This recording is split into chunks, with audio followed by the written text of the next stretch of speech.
which is luo, which means to untie or unloosen. And analysis could be used to refer to untying anything. But basically, it was the nautical term used for a ship which was tied up at a harbor ready to be put out to sea. Paul had an altogether different concept than that which is popular today. I've heard this so often at a funeral service, bro. Dear brother so and so, he's come into the harbor at last. He's been out yonder on a pretty wild sea, but the voyage is over now and he's coming to the harbor. Paul is really saying just the opposite of this. He's saying, I've been tied down to the harbor. And that is what life is. Why haven't been anywhere yet? We've just been tied down to this little earth. I know of only one writer from the past who has caught this meaning of Paul's. Tennyson wrote of the as the first version of this poem, Crossing the Bar.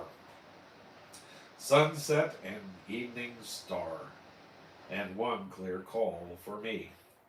And may there be no moaning of the bar when I put out to sea. That's the death. That's what death is for the child of God. It is a release for us. Paul says, don't look at my execution and let blood make you sick. I'm like a ship that has been tied up at the harbor.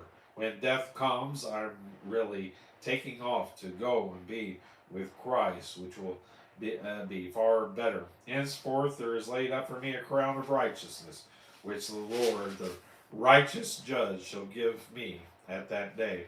This brings us to the positive side. Paul is looking forward to the future. He is expecting a crown of righteousness. A crown is a reward, and he will receive his reward someday. I don't think it has been given to him yet, but the Lord has it for him when he starts passing them out. There are several such crowns mentioned in the New Testament.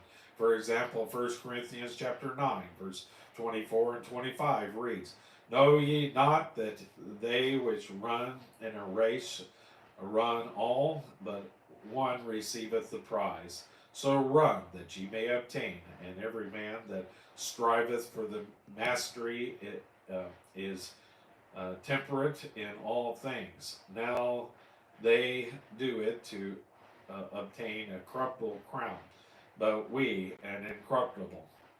That is the athlete's crown for being a winner on the racetrack of life. Also, there is a soul winner's crown mentioned in Philippians chapter 4 and verse 1. My brethren, dearly beloved, the and long for my joy and crown.